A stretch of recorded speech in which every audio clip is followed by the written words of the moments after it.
How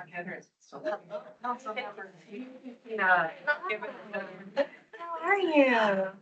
Happy. You are peppy. A lot of pep.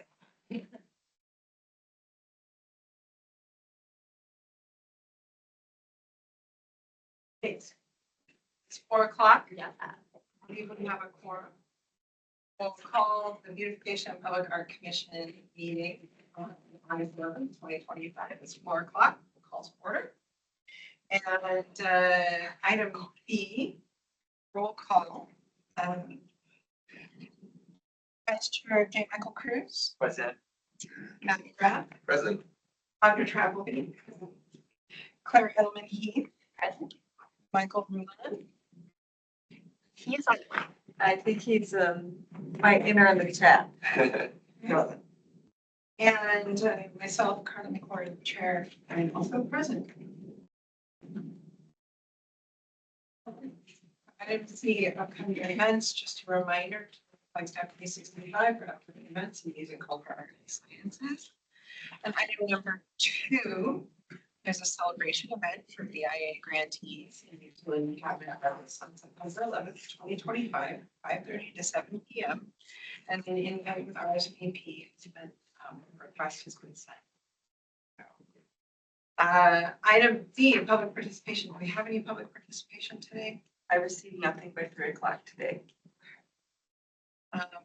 Item E, approval of minutes. Did everyone have a chance to review the minutes? Would anyone like to make a motion? Second. All in favor of approval? Aye. Aye. Anyone against? Anyone abstain? Motion carries. And then item F, number 1, staff announcement. All right, so we have some publications for you. The first is Sculpture Magazine, and it's the May-June issue.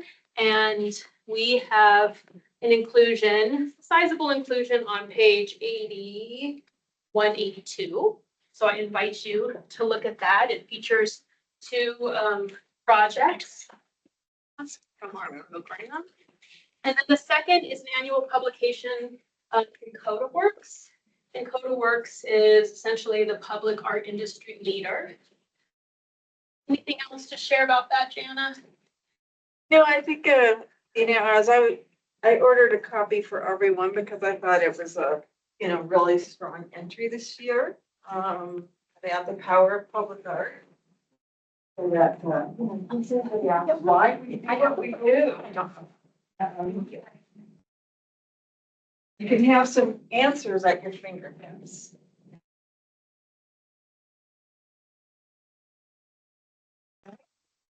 Joy. Thank you. Item 2, it looks like the staff announcement is reordering the agenda. Yes. Speak to that. Yes, we're going to just start with some items that have outside people who aren't just staff. And so we want to start with the action item G1 on the BIA applicant approval, then go to the Milton Rail Bridge Underpass Aesthetic Concept approval, then skip to the discussion items about the 2 new projects, and then we'll go back and pick up what we have done. Thank you. Thank you for providing a list. Item 3, chair and vice chair announcements. There were none. Not for me either. Item 4, other commissioner announcements. There's none. Okay. So this is none. And then item 5, council liaison announcements. None. Yeah. Okay. So item G, action items. Item G1, BIA grant applicant approval. Clicker. No, please wait on the end.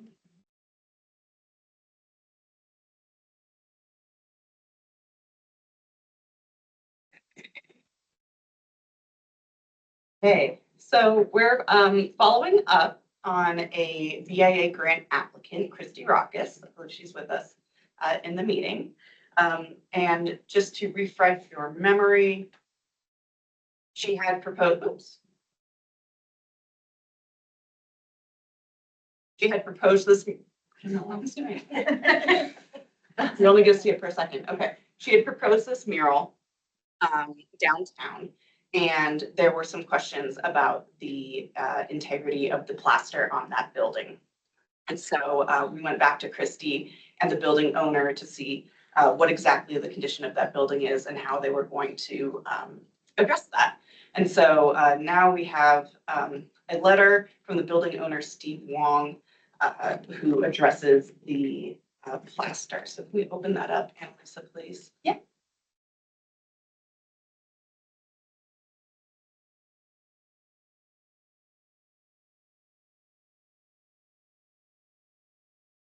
I don't know if you're able to zoom in a little bit. But the building owner, who was a contractor prior to his current position, general building contractor, acknowledges how the plaster was first applied, the stucco surface he mentions, but also mentions that he will be repairing and priming the canvas for the artist prior to the painting of the mural. That's awesome. Great, that's what we were looking for. Okay. Fantastic. Motion. And would anyone like to make a motion to approve the BIA grant for Christie Rocks? Do we have a second? I'll second. Great, all in favor? Aye. Aye. Anyone against?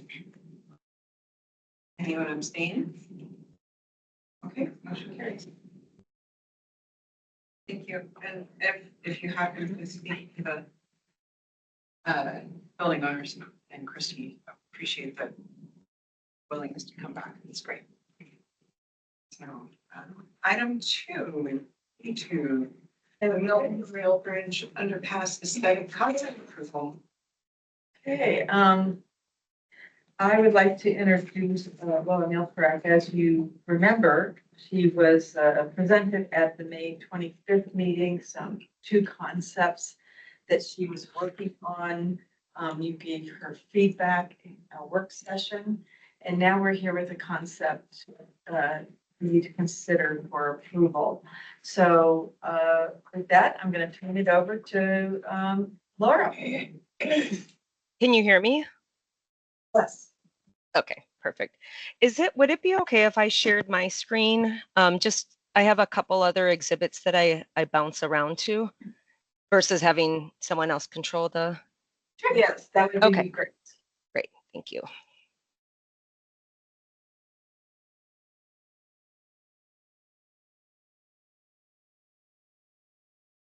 Okay, here we go.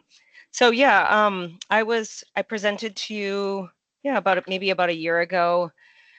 And I'm the landscape architect on the Downtown Mile project. I've been involved with the project with WSP since the beginning, so know a lot about the project, and it's been, but I think it just kind of took us a little while to kind of nail down the aesthetics, and I'm just really happy to be here to present our concept to you. So the last, if you recall, our two concepts were very broad, and we were inspired by a lot of the feedback from a focus group. Jana gave them a survey, and some of the responses that came from that focus group talked a lot about the sound of the train and the motion of the train, and then as well as the history of Flagstaff. And I remember this, I remember that. So it was, we put it into two concepts. One is sound and motion, and the other was stories of Flagstaff. And what I heard from you at the last meeting that I presented at was that you did really like this sound and motion, but then maybe how can you tell the stories of Flagstaff through sound and motion? So you can see here sound and motion. So these are more or less our two concepts combined to create the concept title, Flagstaff Stories in Motion. And part of our boards also did reflect some of this perforated metal on a few of them. like this. And so I did a bit more research into the company Zaner, and they provide architectural paneling and perforated metal. And if you wanted to, I'm just going to just briefly just slide it on over. They have projects all over the United States. I believe they're based out of Kansas City. And they, as you can see, they have projects, you know, where it's very snowy up in the Northeast, the projects in Colorado. They have 2 in the Phoenix area. So and then they have very interesting, they can do anything with metal, more or less. And then what we really gravitated towards was the images, and they have a proprietary process called image wall, and you provide them with images, and through their process of creating the perforation, you know, you can see that they're all different sizes to create the image that you want. It's a stainless steel, it's a proprietary that called angel hair. They say it is the most cost effective and holds up to weather the best. And so they produce these images on these panels, and each one is 40 inches wide by 10 feet tall. And one image can be on each panel, like on top here, or here you could have several panels that show one image.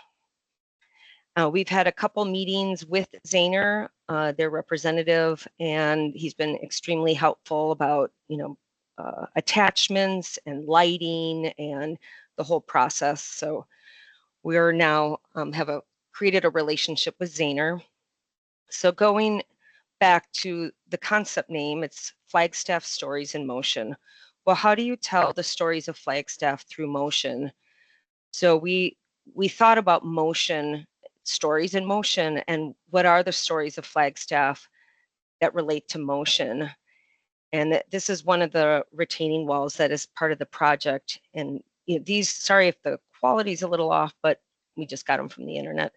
Like here's a dory on the Grand Canyon. Here's a herd of horses. Horses are very significant to the Navajo Nation.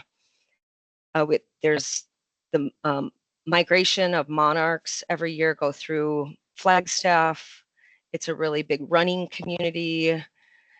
Here's the train, of course, Route 66, of course, and here's the rufous hummingbird, which also migrates through Flagstaff every year. And then we also just had ideas of, you know, there's the migration of elk, there's the biking community, hiking. Here is geological motion seen at Antelope Canyon, as well as the motion of the aspen leaves, you know, in your aspen forests. And lastly is the astrological movement that you can see from the Lowell Observatory. So all these stories that are stories of Flagstaff, but with the idea of motion. And this is, I'm just going to jump, this is to our construction drawings, just to remind you that, you know, we have this long wall here. Then we go underneath the bridge where the abutments are, and BNSF, the railroad, does not allow us to attach anything onto their bridge abutments. And then we have a little bit of a second wall here. We have a pretty decent wall by the Downtown Connection Center, and then like a little wing wall here.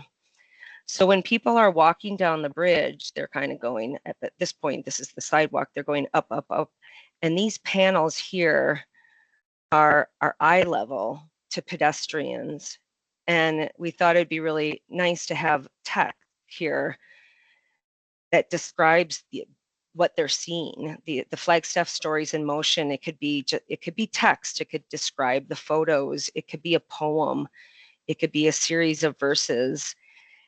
And we dug into and finding someone possibly local to write these verses or poem. And, you know, in your community, you have a young woman, Michaela, who is the first youth poet laureate, and just finding someone local that could participate in this project with their writing skills.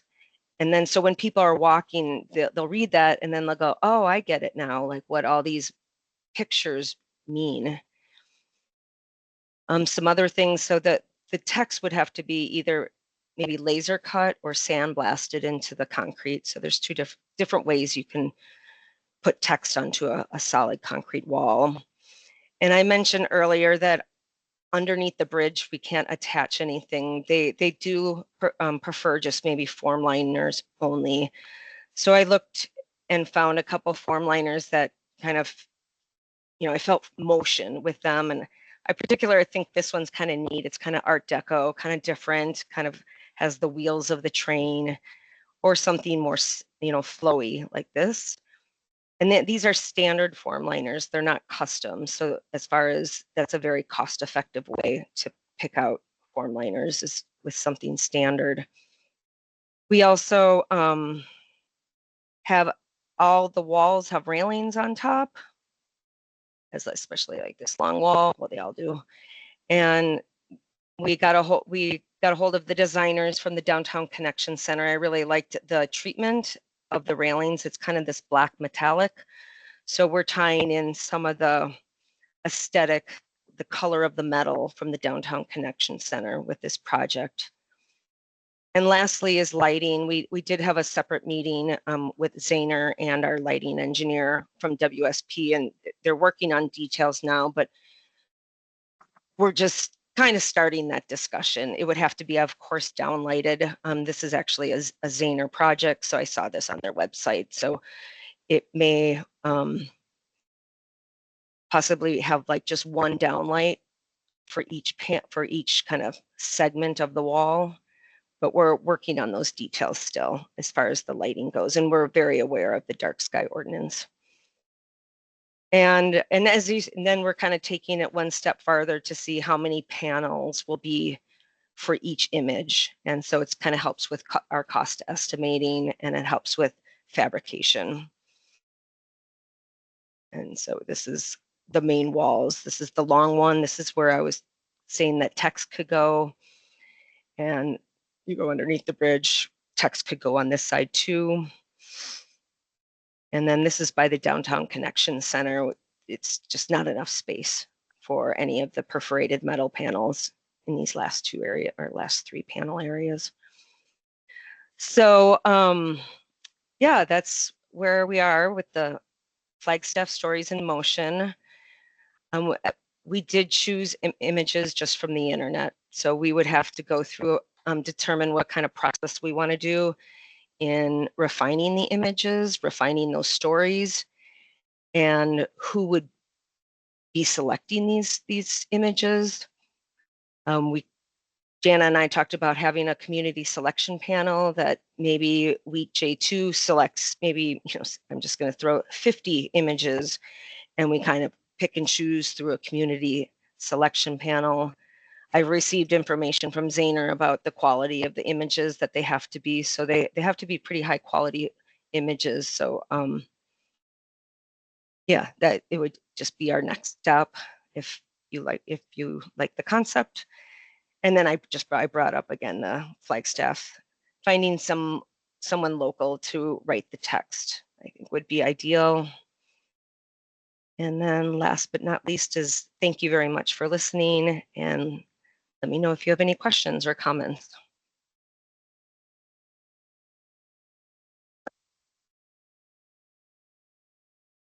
Questions? Sorry, I was just double checking something. I feel like there's actually a poetry in motion exhibit right now in Flagstaff Museum. So I believe there are some poets you can contact through that exhibit if you need it.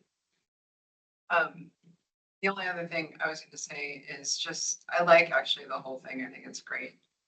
But I would be extremely careful with cycling imagery in presenting that. It's goofy, but the equipment, cyclists are really sensitive to it. And the equipment very quickly appears outdated in imagery within 3 to 4 years. And so they'll know it's old Like right now, actually, that image is outdated. A lot of bikes are going wireless. And so it just really quickly dates the artwork. And then Mhm. the That's a really good point. yeah, and the helmet designs change like every couple of years, so you know if it's a 15-year-old helmet. And people just look at it and you're just like, oh my God, look at that goofy picture of that guy on that bike. Yeah, Um, I know. And then we were aware of like, and making sure any image is a Flagstaff image, you know, that we're not, that like even with the bicycle image, like if this was some other pine that's not in Colorado and not in Arizona, yeah. people know that stuff. It's just a super specific thing. And then the other thing, and it's specific to that image, but mountain biking imagery in particular tends to show abusive trail use. Like skidding is really, really bad form and it damages trails. So it's a nitpicky thing, but it can be really difficult to find a pleasing photo that doesn't have a few reasons why it's not a great photo. But we have such a great running legacy in town that we could still include sports. And there's probably a way to find good cycling imagery, but just that one, I would just be really cautious with. Mhm. No, I think it was a really good point. Could you remind me, does the downtown mile include space for like street bikes? Mhm.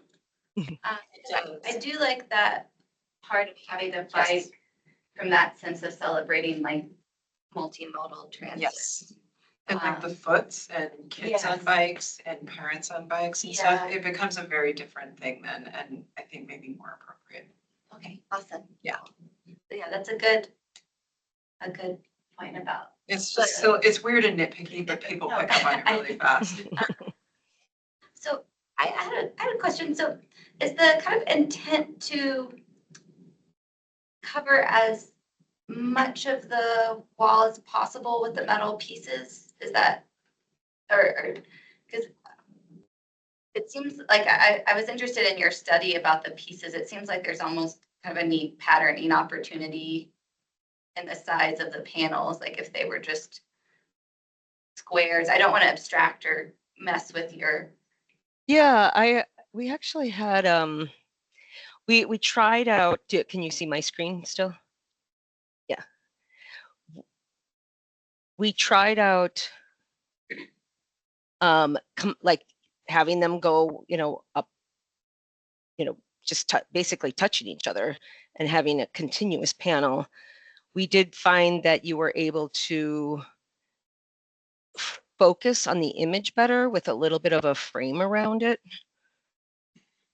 And I guess I would want to cover up the wall as much, like it's going to be flat gray. And I guess to make the images as big as possible so people can read them even better, the larger they are. Okay, great. We have a comment from Commissioner Rulon. He said, "Thanks so much for your work on this. Some thoughts. I like the effort to create aesthetic continuity with the DCC.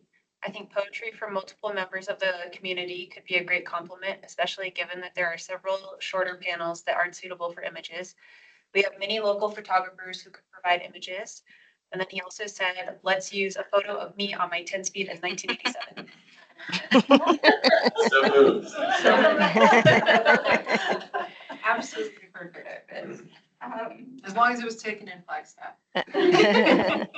That the Poetry's in Motion, that was Mountain Line, who the DCC building is for, did it's a mobile exhibit with the lines of poetry on their buses. Isn't that what that was? There's something. There's another.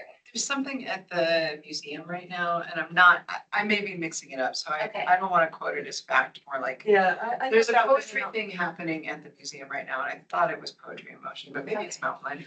Yeah, I too am somewhat remembering that wasn't Art X, the poetry on the buses. It's called Poetry in Motion. I get confused with multiple poetry things. No, but regardless, I was like, oh, that could be interesting to look at the poems from that piece because they moved around our city and are neat. So if you haven't looked at that one yet, is another I avenue. will.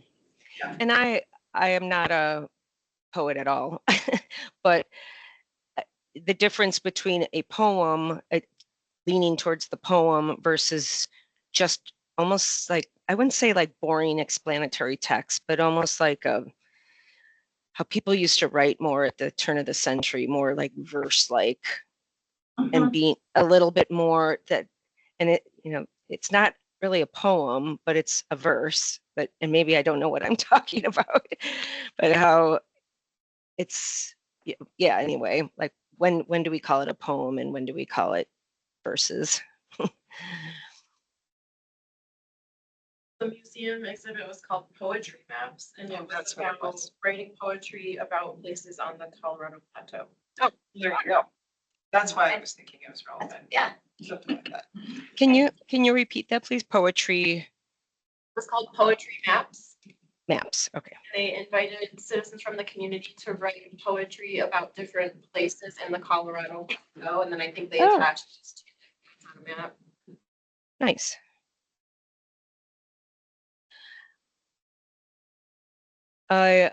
Any thoughts about process of the kind of the first two bullets there? Like, would you be interested in serving on the citizen committee to have one or two VPAC members participate in the final selection of the images? I'm seeing a whole bunch of nodding yes in this room. Sure. I see 4 commissioners nodding yes vigorously. Okay. Described for the minutes. I wonder if it'd be helpful, because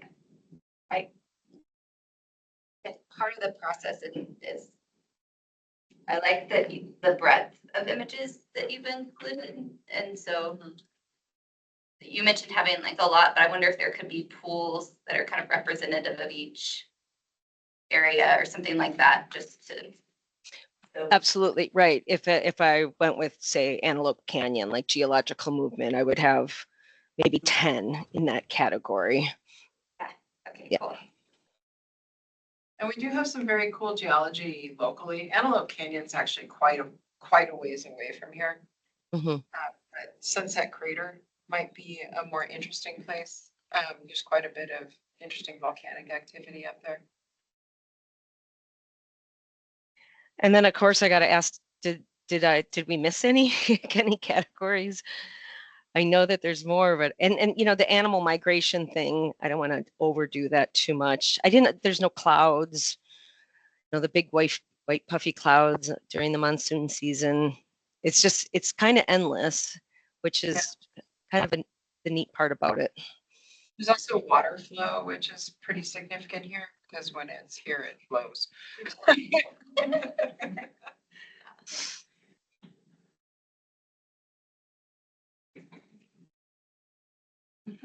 All right.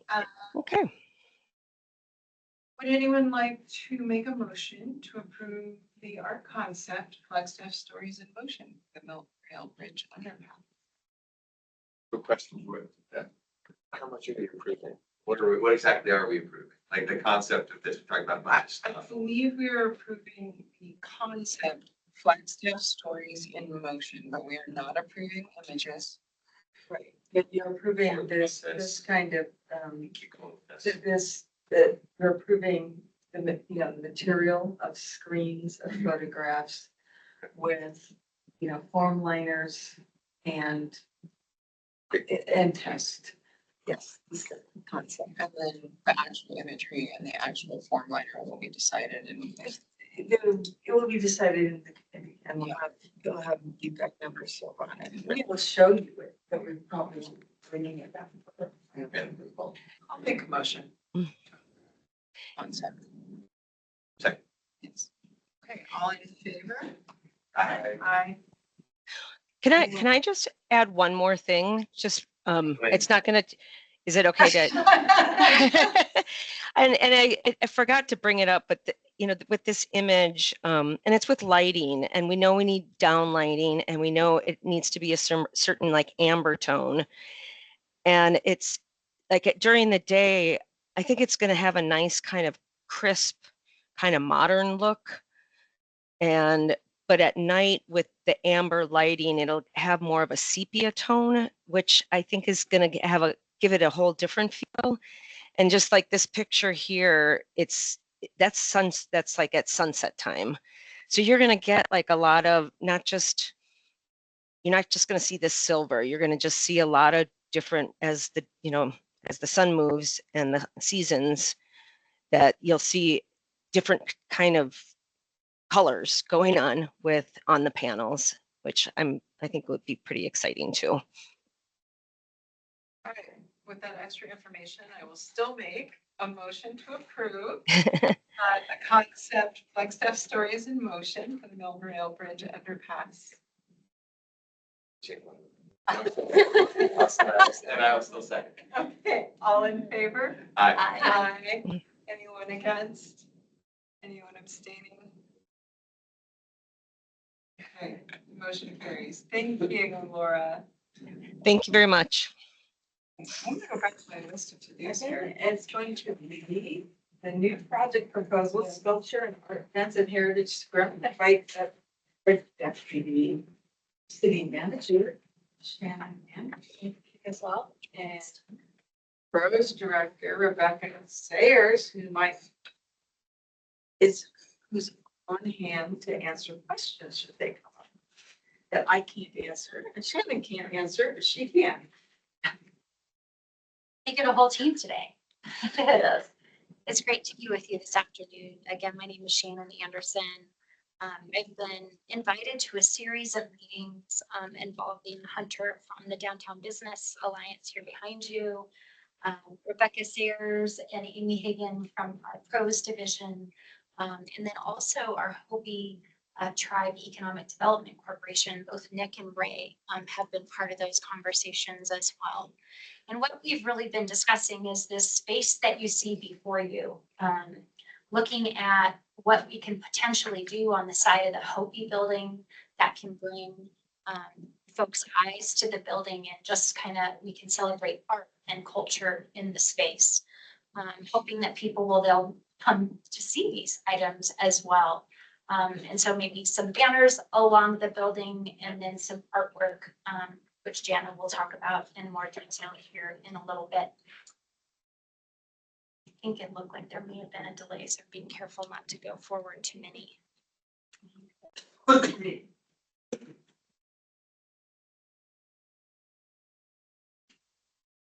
And Lisa, this room is cursed.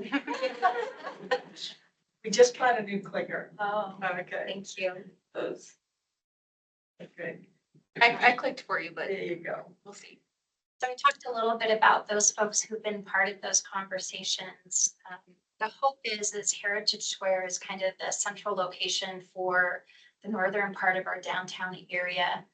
Sees a lot of visitation, especially through the summer. And our hope is during the winter time, we can also bring folks up for some of those activities, whether it's the leaves falling or it's the snow coming down, and we're celebrating our winter season. And then we also have some great pollinator gardens that are already there that are beautiful in the spring and the summer as well. So the hope is to add some items that will continue to draw folks to the space, hoping to have more activities and more folks who come and visit just to look at what's available. And so I'll turn it over to Jana if you want to talk about those exhibits. Really, go ahead. Next slide. But I'm gonna pitch it back to you a little bit, Shannon, only in that when we had our initial conversation, you told me that there was some of the art ideas came from some of our other projects. Absolutely. So do you want to kind of play those conversations? Because here's one inspiration, and then the next slide will be the other one. Sure.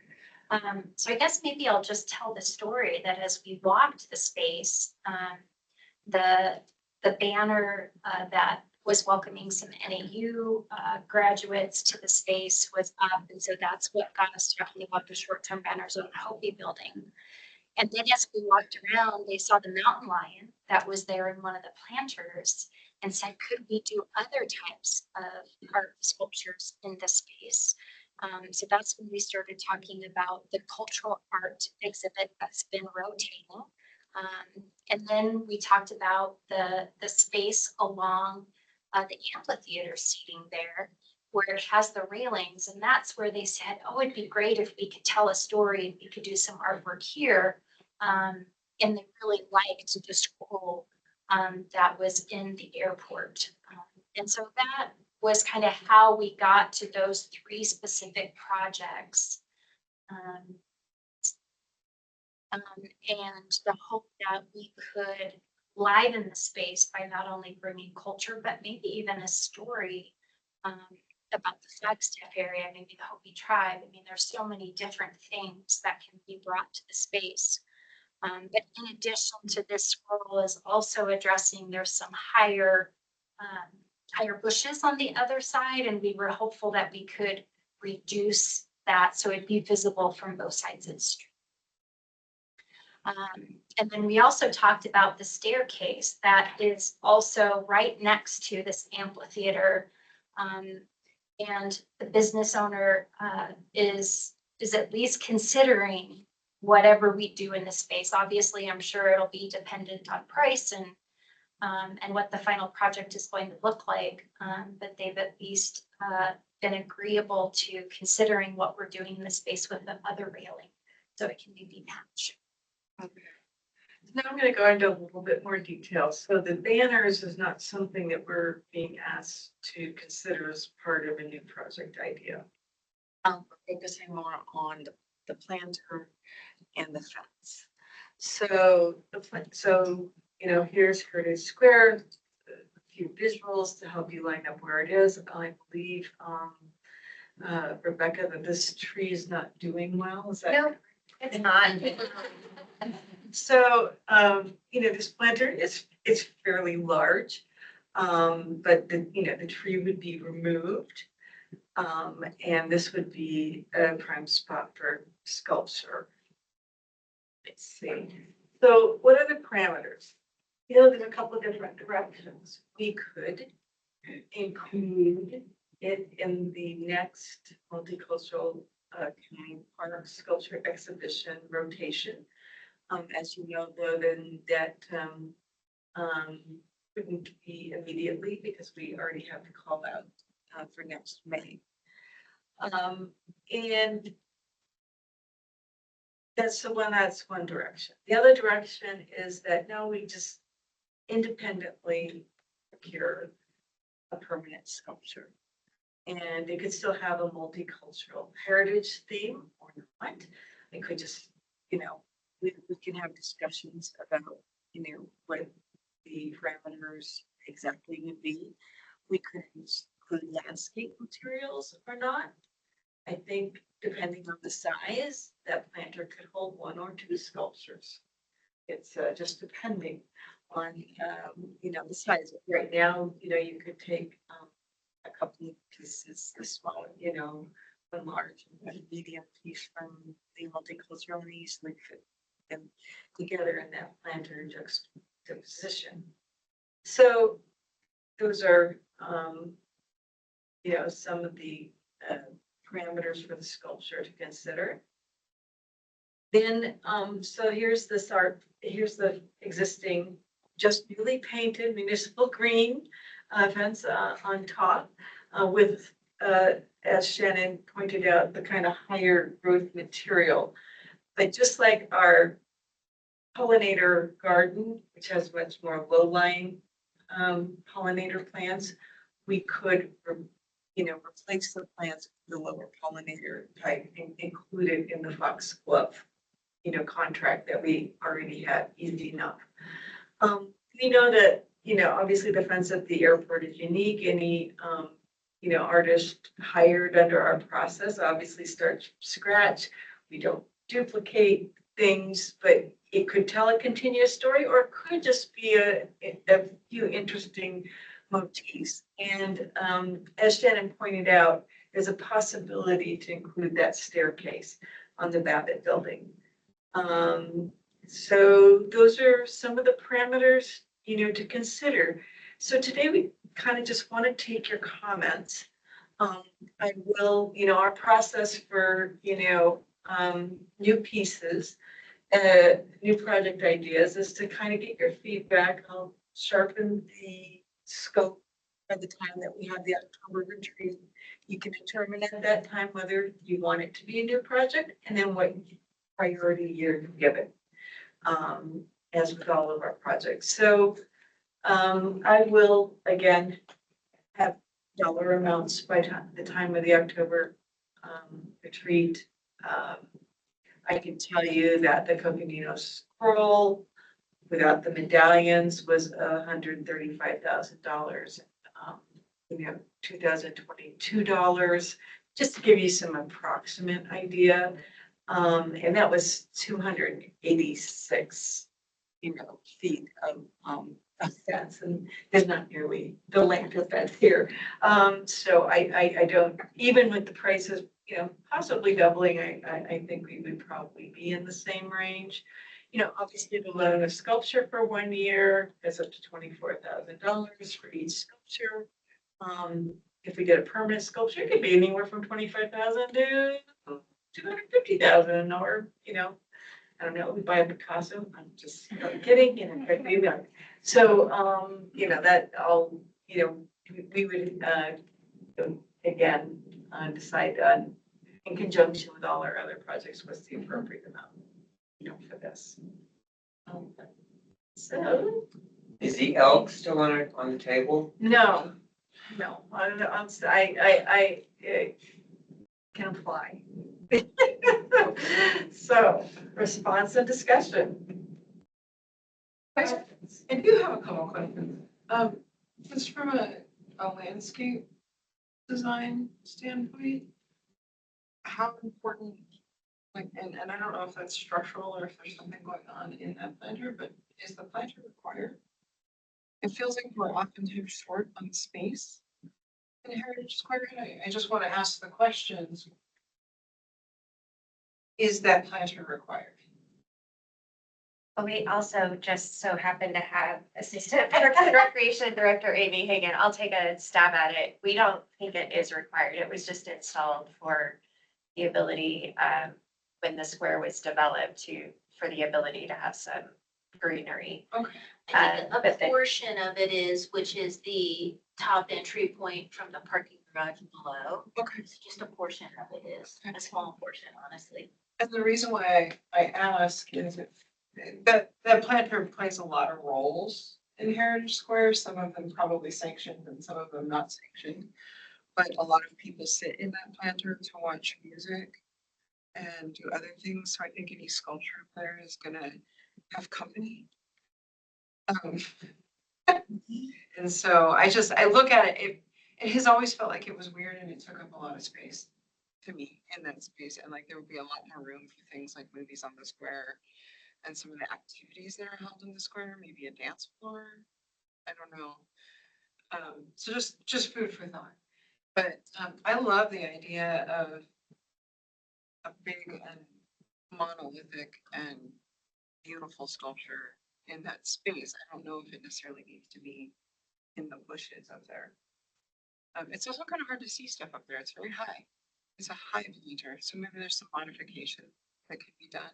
Maybe bring it down within the scope of this project. Does Michael have some comment?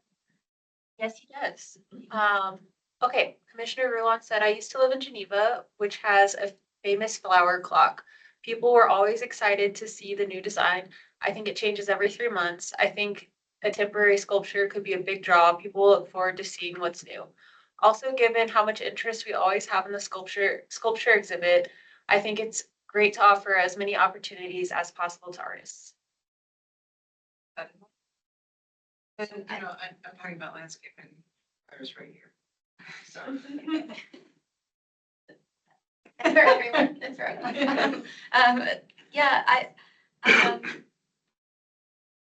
was having some thoughts. Well, I'm glad. I do think it's smart and appropriate to consider a full replacement of what's in that planter. I mean, you identified it and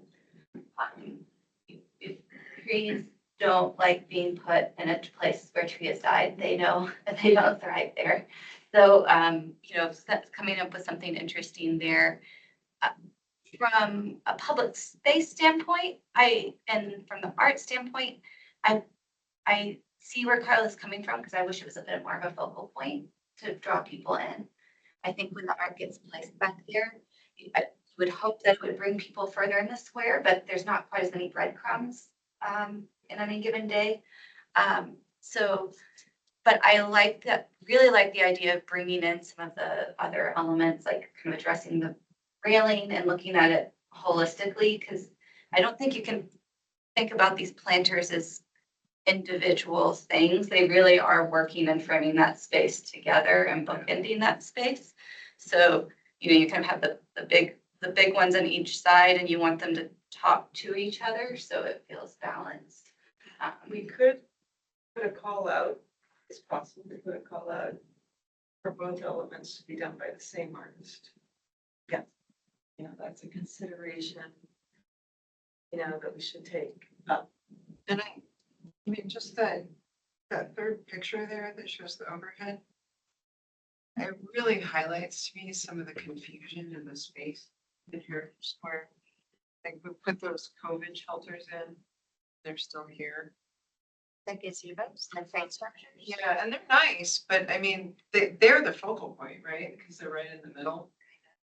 And so but I think about it, and it's like if those existed maybe where those planners are, and you brought your art and your activation out further, maybe. I don't know. I don't know. That's redesigning the whole plaza. That's I know, redesigning it's- well, that's it's kind of what I'm really asking so though, big, is yeah. if you're spending, up to $250,000 on a sculpture or a bunch of work. But what we're looking at is like, we're trying to fix some activation issues within the plaza. Is there a greater need for maybe just a reconsideration of the space? That's my question. But I mean, I love the, just for the record, I love the idea of all of these things. I think the repaired plantings, the repaired fences, removing those bushes that everybody just throws garbage into in front of the square. That's all really good. Just for a little bit of information for you all to take forward as you consider, we do have the parking garage underneath the amphitheater and that space where the gazebos are. So because of that, we have structural weight limits that we're very cognizant of. So whatever we do in terms of redesigning, number one, just keep in mind, we don't have a lot of room to go down. Which is why I think that planter can be shallower, but it's an ideal location because it's already there and it's already accounted for in terms of weight and location. And then ideas for the rest of the areas, we just have to be it's a post-tension slab, so you have to be very careful about what you, or honestly, we just try not to bolt in. That's why we have the whiskey barrels around the gazebos so that they're anchored. Well, they used to be anchored to the whiskey barrels or the wine barrels as a way to anchor them down rather than bolting. So just consider that. In general, I love the idea of having some public art represented in this space. Like, I think it'd be really fun and exciting and just add a lot to the downtown area. I like the idea of doing the fence that goes up with the stairs and then the fence in the square, because that would make it cohesive. But I also like the idea of including this with Archuleta Park, because if we do something downtown, it would bring attention to the park and vice versa, right? See our other sculpture located or see our other sculptures located.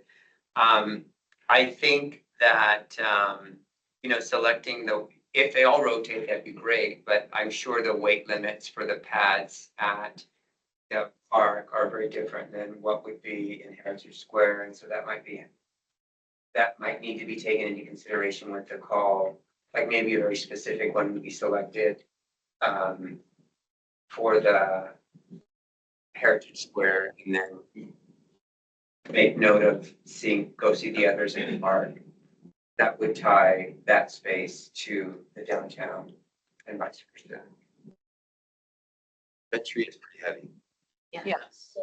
Yeah, I mean, that. I was just the tree thinking, if we planter- took it down a couple feet. Yeah. And like took that tree out, you're gonna lighten that whole thing up. Yeah. Might have a problem with the garage floating away.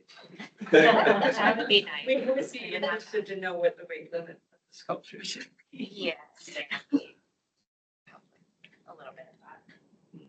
There's been a lot of structural engineering on that garage.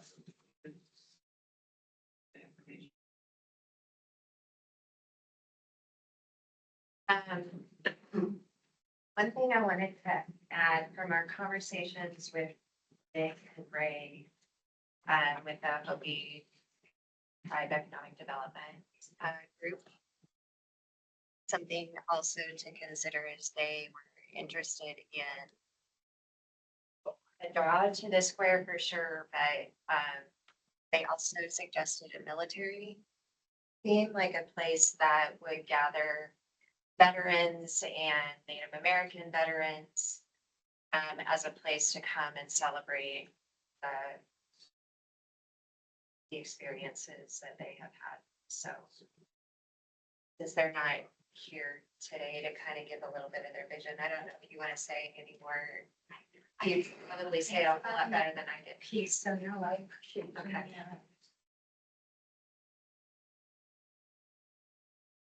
Might be interesting that things. That's my.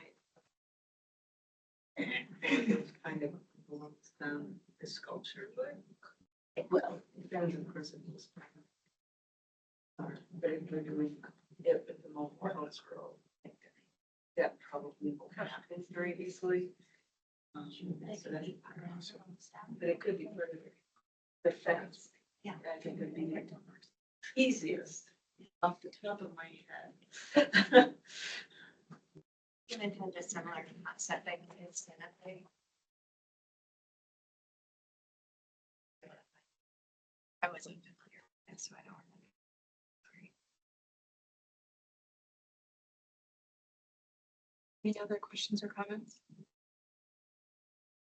Great. Cool project, thank you. And now we're going to H2, another new project, available, and right up Amy Hagan. Hi, good, late afternoon, Yes. everybody. Amy Hagan with Parks, Recreation, Open Space and Events. So a new project proposal that leans, that's haunted. So a new project proposal that kind of leans right off the one we were just talking about. This is Josie Montoya Community and Senior Center. It's one of our recreation centers. Out of our 4, it's inside one of our, actually our largest park within Thorpe Park.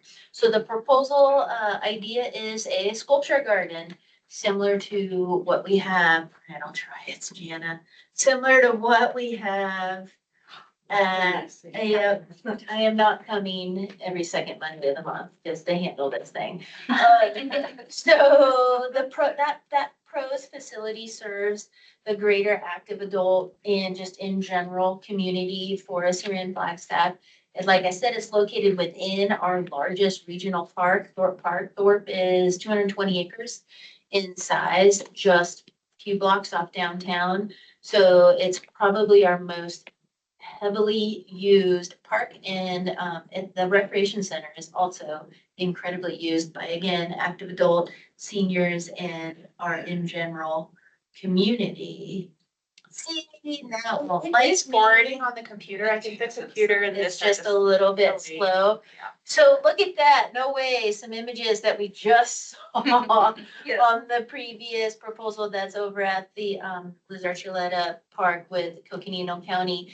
This is a space, don't focus with the drainage area to the left, but we have an unused space right outside the recreation center that's accessible from 2 locations within the, right at the front entry of the center, as well as toward the rear where the fitness amenity is inside. So it's one potential location that our team over that supervises the center is thoughtful about. They would love some type of rotating sculpture garden or otherwise, just to activate this space. You'll see in the background there two large concrete picnic tables, rarely used. I've seen that used once in the last 5 months.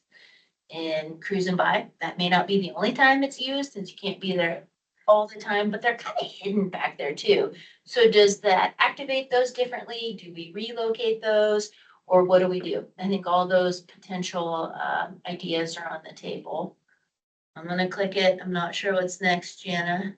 I think this is when we transition. So some of the ideas are, and this is a little bit, I have to tell you, for this one geared a little bit to keep staff a little bit more minimized, is that we would actually go to the multicultural county park exhibition artworks that were exhibited in year 1 and year 2. We would ask them if they were interested in the city purchasing their pieces for this sculpture garden. And then if they're interested, we'll put together a selection panel. We will choose from those artists who are interested. Then we will use an on-call landscape architect to design the space with foundations and plinths. They would know what the actual artworks are. And then we would use a JOC contracting to implement the installation. This will keep, staff time down a little bit, because as this commission knows, when we come to October, we're gonna have way too many projects. But this is a way to accomplish this one. And obviously, the other part is to work really in close partnership with the community center and for staff throughout.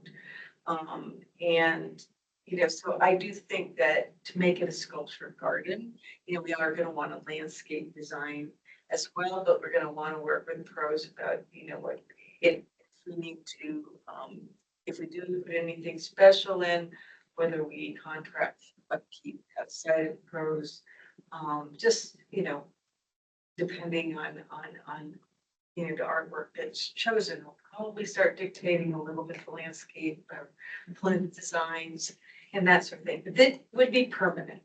This would not become part of the rotation.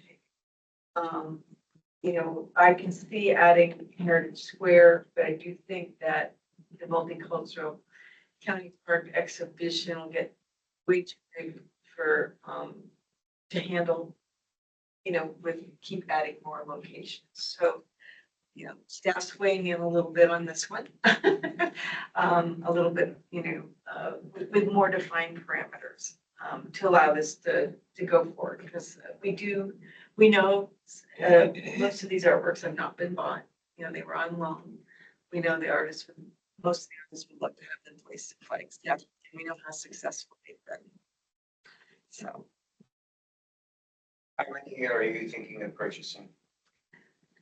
It's probably a minimum of 3. A minimum of 3. I think also very excited about this idea. I think the space is wonderful. I love that there's a space right along an accessible route at the senior center, so you have universal access to these pieces, and they get put in a really critical place in our community. And I think I'm glad, and I'm thankful to staff for finding a way to make it workable. Really appreciate the consideration for not having a lot of staff time on this, because we have so many great projects. Hard to. And that area doesn't what? If that area does not flood. And there's minimal utilities there. There's a water meter with a direct water service into the building, so thankfully we know about everything in that area. I really like the idea of bringing back some of the old sculptures. I've had people ask me, like, where are they after they left the cultural parks? So it'd be nice to be like, oh, you can see them over at Thorpe Park. I like that a lot. I know there were some that were really loved. Any other questions or comments? was there, I just want to make sure. No new comment from Commissioner. Thank you. Thank you. Oh, yes. You're I'm sorry. Welcome to stay as you wish. No, something just came in. Commissioner Rulon, just as I said that, he said, I also think this is a great idea. And while I do still like the idea of rotating exhibits, I also appreciate the immense amount of work the staff undertakes to keep this program running. I'm happy to move forward with this. Perfect, thank you. You'll see it in October, the retreat. Great. Great. And now we're moving to item P3.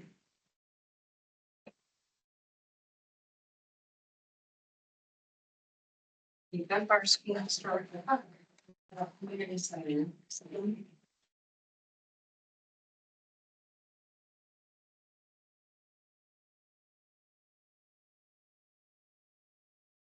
Glasses this time so I can see the screen. Yay. Okay, so I'm here today to wait, before I begin.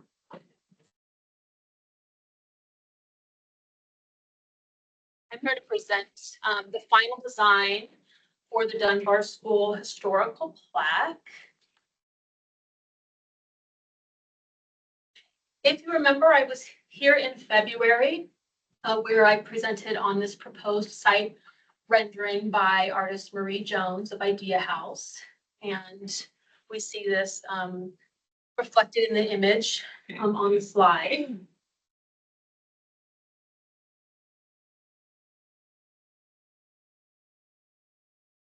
And at that time, the Beautification Public Art Commission had three primary concerns. So the first concern was that the frame itself, the plaque frame, obstructs an existing mural on the exterior of the Murdoch Community Center. The second was the accessibility of the plaque from the sidewalk, specifically the interpretive panel that we see the figure in the image looking at. And then third, the entryway is not currently ADA accessible. It's not universally accessible. And I will just say that we cannot address that in this project. So we took this feedback and we also gathered additional feedback from the Southside Community Association. So I, along with artist Marie Jones and Jana, presented at a meeting in April. Apologies, the slide says February, but that was actually in April, to board members and community members of the Southside Community Association. And we provided an overview of the project to attendees. We discussed this proposed design in greater detail, and then we passed out a comment card to all the attendees. And this was to obtain initial reactions, feedback, or concerns from both board members and community members. So this comment card had 5 questions, and I'll just read them here. We asked attendees, what are your initial impressions of the design? Do you find it visually appealing? How do you feel about the colors used in the design? Do they feel appropriate for the building and subject matter? Does the design reflect the history and spirit of the Dunbar School? How important is the mirroring element and foundation stones in the success of the plaque? And finally, what questions, suggestions, or concerns do you have? So we received overwhelmingly positive responses. I compiled all of that feedback, and here are just a few that we're sharing with you today. After this meeting, Jana, myself, and the artist met to again address the concerns that BPAC brought to the table in February. The Southside Community Association actually didn't have any concerns with this initial proposed design.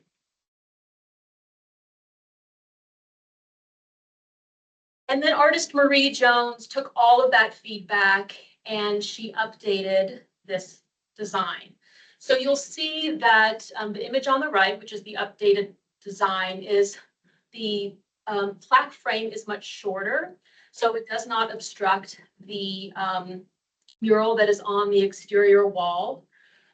We also went from 4 large panels down to 3. So again, making the overall plaque frame shorter. We revised that outside panel, the one that says Murdoch Center's Foundation Stones of the Historic Dunbar School. We made that text more concise. And we also added an arrow. So now it says Historic Dunbar School Foundation Stones with an arrow pointing to those stones so that any passersby that are walking past the community center can immediately see and know what they are looking at from the sidewalk.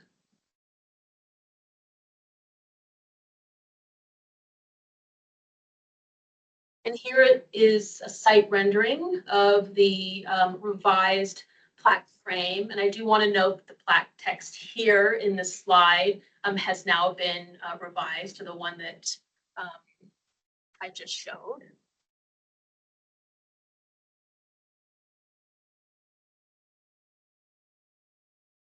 And then the final revision was done to the interpretive panel itself. So the artist moved the peephole that was originally on the right side of the interpretive panel to the center to accommodate this revised design, ensuring that the foundation stones beneath were immediately visible to anyone reading and experiencing the plaque from above.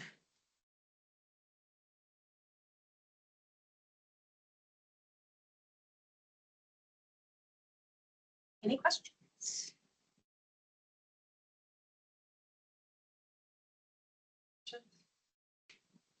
I think,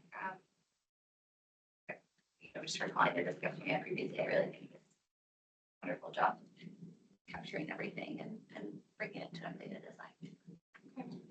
Anyone like to make a motion to approve the final design? Okay, and then Michael Rulon wrote, I like the updates. Great. Thank you. Anybody like to make a motion to approve? Okay. So we will make a motion to approve the final design by Marie Jones. All in favor? Anyone against? And anyone abstaining? No. Okay. Thank you. Item number 4, BIA grant guideline update.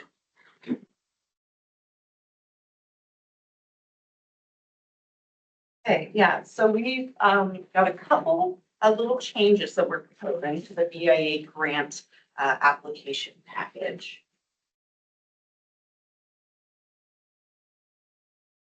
And you should have been sent the entire proposed document package. I'm just going to be pulling out the parts that have changed.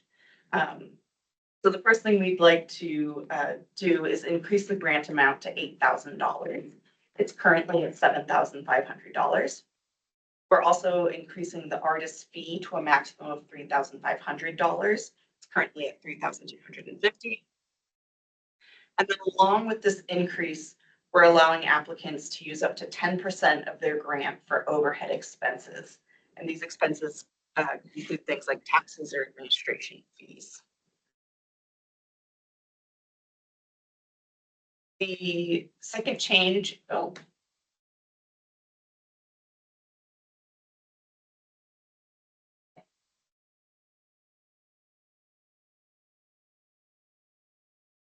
okay, the second change we have is primarily cosmetic.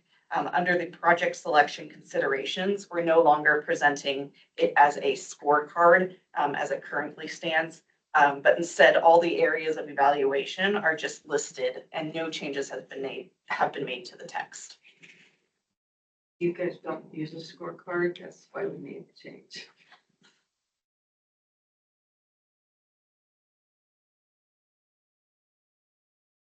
Okay, so this is from the application form itself, where we specifically mention that grant monies may be subject to taxes and that the city submits the payment information to the IRS.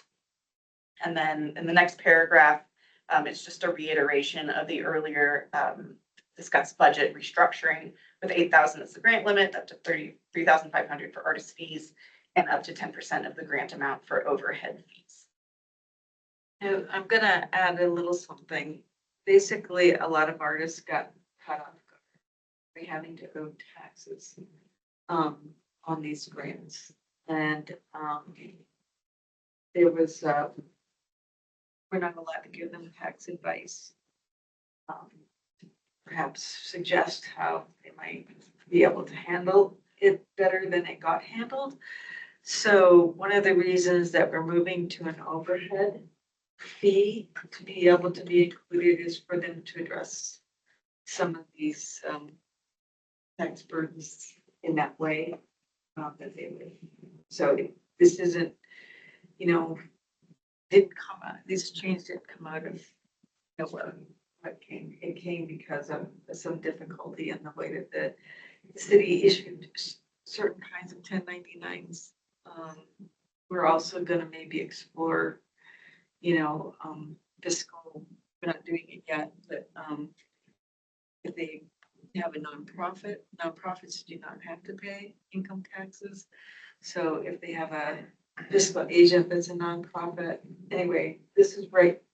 We're gonna fully explore that more later, but the reason that we raised the amount and we allowed it 10% overhead is to help address that issue. Will they know that on the application? Can we say that to them or no? What we can put is that you will be receiving a get tax year 1099. This is what's been cleared with finance and legal. And then just to kind of help people interpret what we mean by a 10% overhead, I have a sample budget that will be included in the application materials as well. So we have the artist fee outlined, the material fees, subtotal, and then that 10% overhead, just an example for our applicants.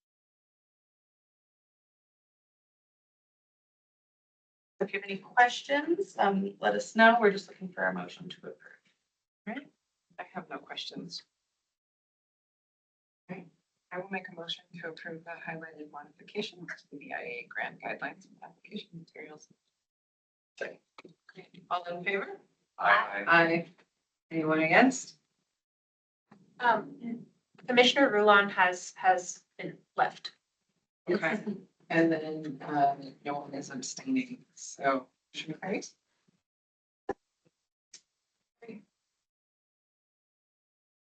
Item 5, chair and vice chair elections. Yes, so we'll not have any slides for this. We received one nomination at the July BPAC meeting for Carla McCord. And we received one nomination at the July BPAC meeting for Michael Rulon. I received no other nominations by email by the deadline date of August 4th. I didn't receive any even after that deadline date. So we have, a nomination for each. So we need to consider first the nomination for the vice chair. Does anyone want to make a motion to approve Michael Rulon as chair? Motion to approve Michael as vice chair. Great, all in favor? Aye. Aye. Great, motion carries. And then we need to consider the motion to approve Carla McCord for chair. Does anyone want to make a motion? I do. Motion to approve Carla for another term as chair. All in favor? Aye. Aye. Thank you. We're calling votes about yourself. Yeah, yeah. Obviously, I It's can't not weird. ask Michael to, make any comments because he had to leave on bus for Leon, I believe. But Chair McCord, do you have anything that you wish to say? Thank you. I will continue in the same mode of attending the meeting.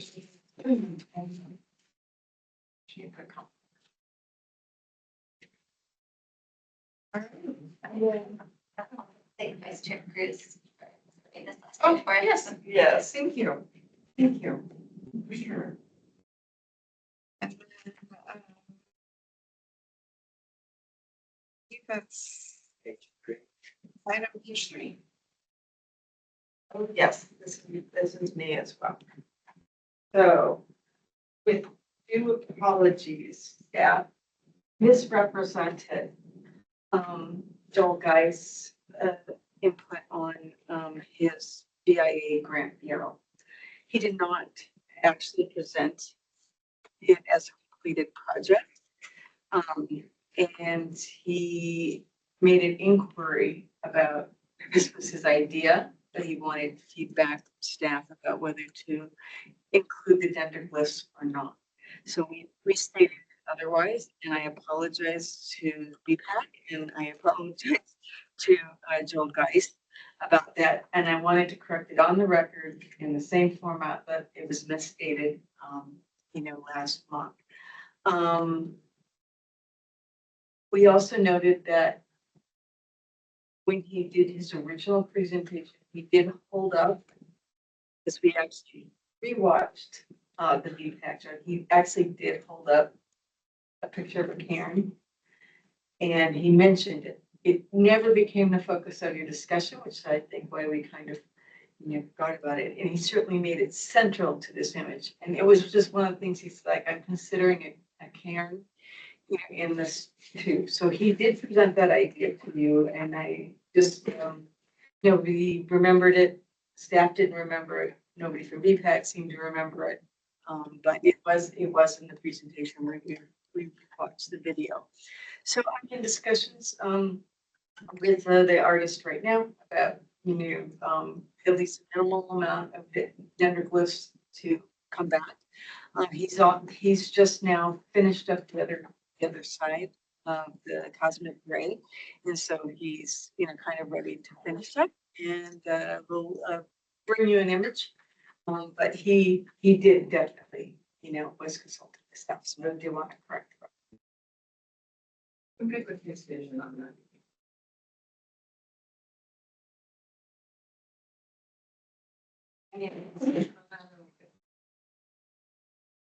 Item H, or I request for future agenda items. Okay, and item J, time and date for upcoming meetings, feedback meeting September 8th, 2025, 4 p.m. And with that, we are adjourned.